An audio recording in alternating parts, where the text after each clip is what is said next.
আওয়ামী লীগ আসছে, কাল বৈশাখী ঝড়ের ন্যায় আসছে। আওয়ামী লীগ আসছে, মহাকম্পন সৃষ্টি করে আসছে। আওয়ামী লীগ আসছে স্বাধীনতা বিরোধী জুলাই জঙ্গি রাজাকারের বাচ্চাদের নিশ্চিহ্ন করে দেবার জন্য। আওয়ামী লীগ আসছে বাংলাদেশকে রক্ষা করার জন্য। দাবায় রাখতে পারবা না। সেনাবাহিনীর উদ্দেশ্যে বলে দেবার চাই, আপনারা কিন্তু বিহারীর বাচ্চা ওয়াকারের ন্যায় পাক সেনাবাহিনী নন। সেইতে কিন্তু পরিণত হইয়েন না, পরিণতি কিন্তু ভালো হবে না। দেশের জনগণ কিন্তু ক্যান্টনমেন্ট দখলে নিতে ভুল করবে না। আওয়ামী লীগের একটা কর্মী কিন্তু এই মুহূর্তে যারা রাজপথে নামতেছে, ওরা কিন্তু বীরের বেশে, ওদের পিঠ কিন্তু দেয়ালে ঠেকে গেছে। ওদেরকে কিন্তু ওই কামান অস্ত্রের জেল জুলুমের ভয় দেখা ওরা কিন্তু ভয় পায় না।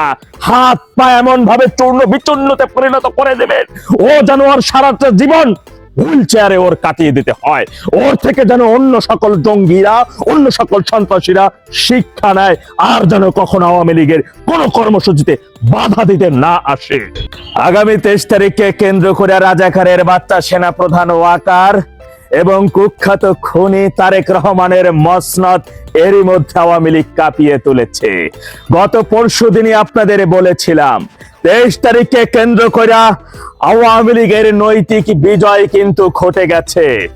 আপনারা জেনেছেন পুলিশ হেডকোয়ার্টার থেকে সকল থানা পর্যায়ের পুলিশের যে গোপনীয় নির্দেশনা দেওয়া হয়েছে, সেই নির্দেশনায় একটি জায়গায় উল্লেখ করা হয়েছে, এমত অবস্থায় আওয়ামী লীগের কর্মসূচিতে পুলিশ বাধা দেওয়ার চেষ্টা করলে বিক্ষুব্ধ জনতা পুলিশের সাথে অপ্রীতিকর কিছু ঘটিয়ে ফেলতে পারে। তাই উপরোক্ত বিষয়গুলো খেয়াল করে পরিস্থিতি অনুযায়ী ব্যবস্থা গ্রহণের নির্দেশ দেওয়া হলো।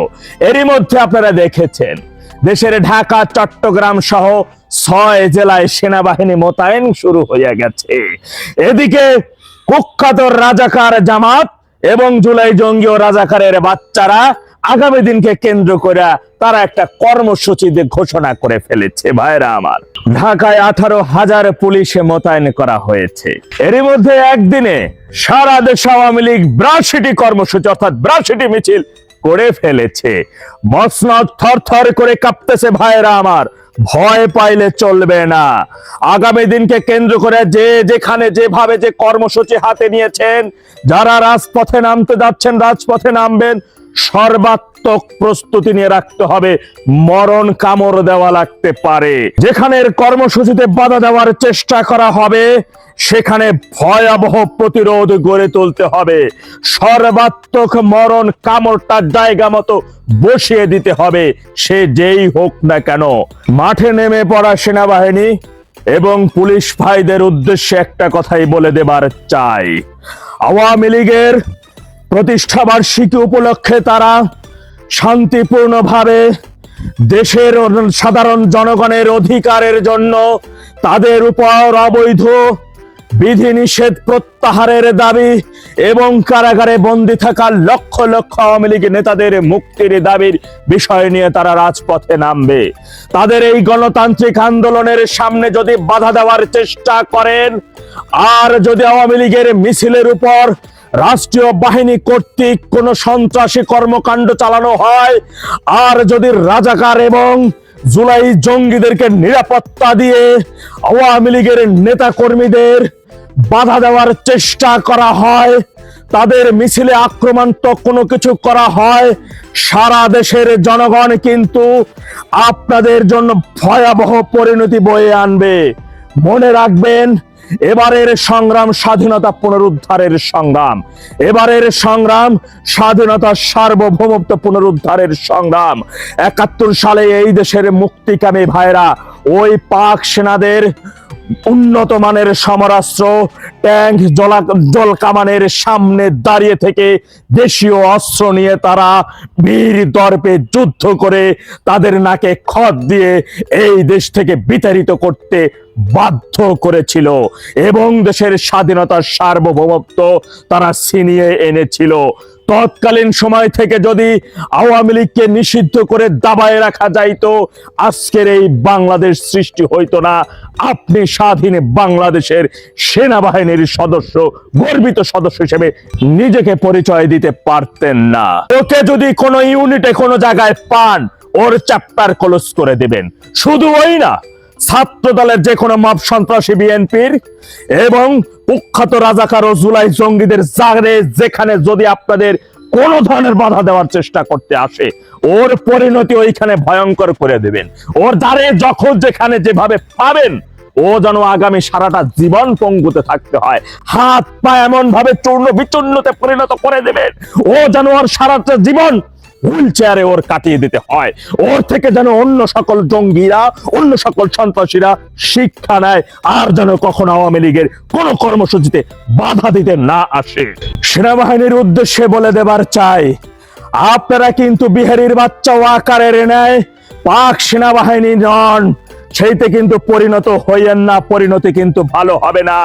5 তারিখ কিন্তু আপনাদের নিবিড় কু এবং রাষ্ট্র ধ্বংস, গোপালগঞ্জে যে গণহত্যা চালিয়েছেন তা কিন্তু এদেশের জনগণ ভুলে যায় নাই। মনে রাখবেন, আওয়ামী লীগের দাবি ঘরে থাকা মা বোনদের নিরাপত্তা নিশ্চিত করার দাবি। আওয়ামী লীগের দাবি খেটে খাওয়া দিন মজুর যে সকল কৃষক ভাইরা রয়েছে, উচ্চ মূল্য সারের দাম বৃদ্ধি কেন তা কমানোর দাবি।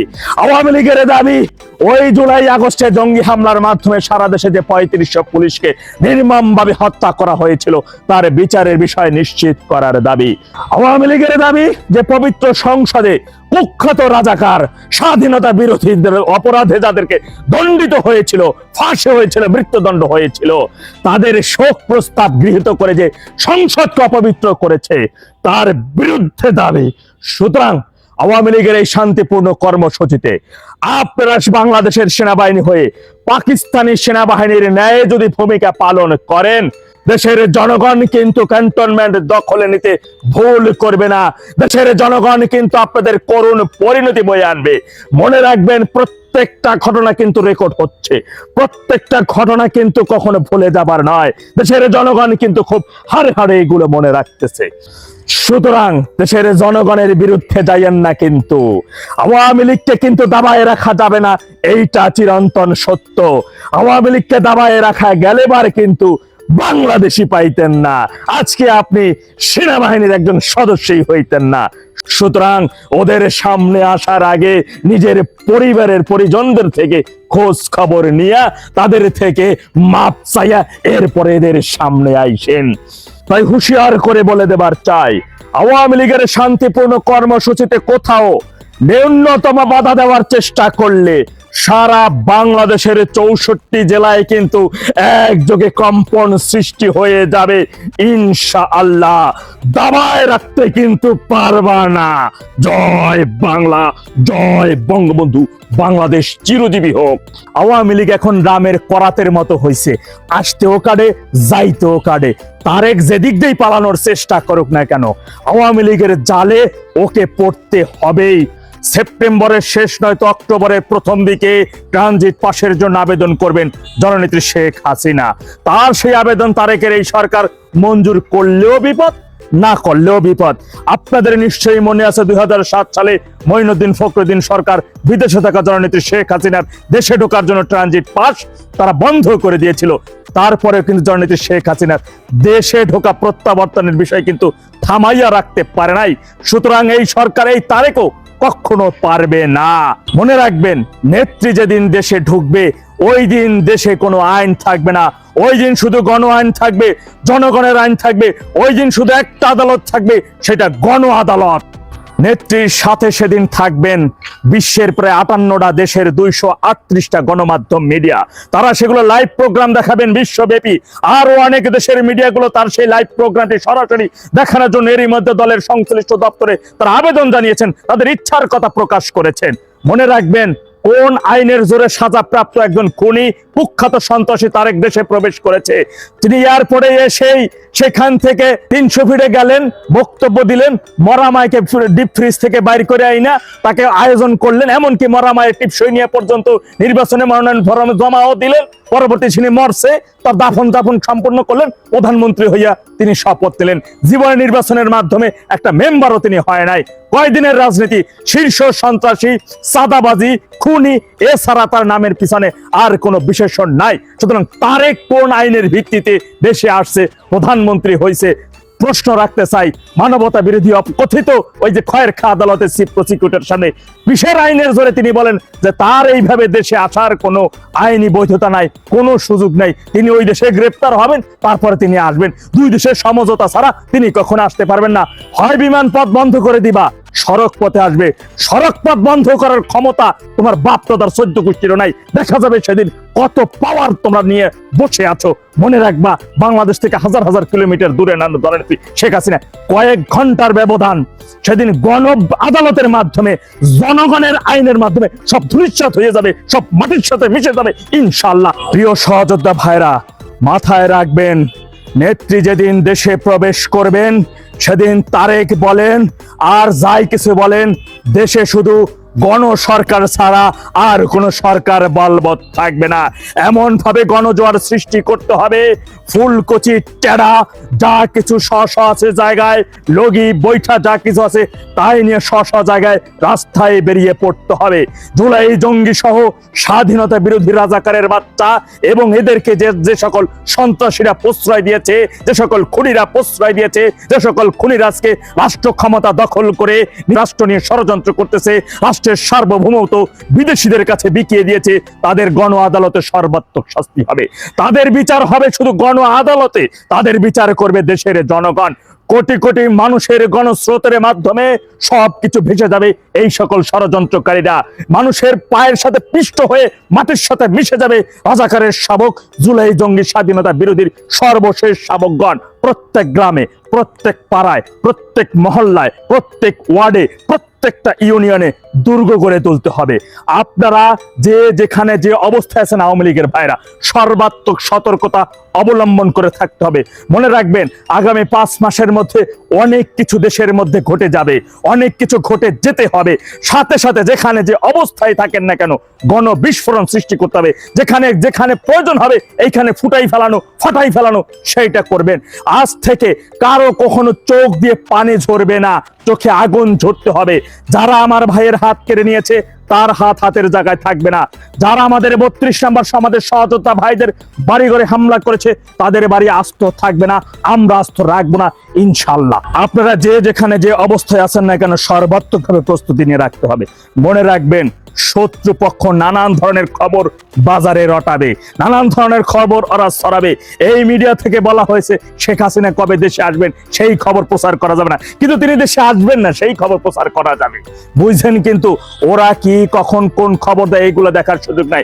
দলীয় নির্দেশনা কি, আপনার দলের হাইকমান্ড কি বলে, কি নির্দেশনা দিচ্ছেন, নেত্রী স্বয়ং কি নির্দেশনা দিচ্ছেন, সেই নির্দেশনা মাফিক আপনাদের স্ব জায়গা থেকে কাজ করতে হবে। মনে রাখবেন ভাইরা আমার, ঐক্যবদ্ধ জাতিকে কেউ কখনো দাবায় রাখতে পারে না। আমরা আমাদের স্বাধীনতার সার্বভৌমত্ব যত সময় পর্যন্ত চূড়ান্ত ভাবে পুনরুদ্ধার করতে না পারবো, যত সময় পর্যন্ত এই দেশের সার্বভৌমত্বের মধ্যে একজন স্বাধীনতা বিরোধী রাজাকারের বাচ্চা নিঃশ্বাস নেবে, তত সময় পর্যন্ত আমরা আমাদের লড়াই সংগ্রাম চালিয়ে যাব ইনশাআল্লাহ। জয় বাংলা, জয় বঙ্গবন্ধু, বাংলাদেশ চিরজীবী হোক।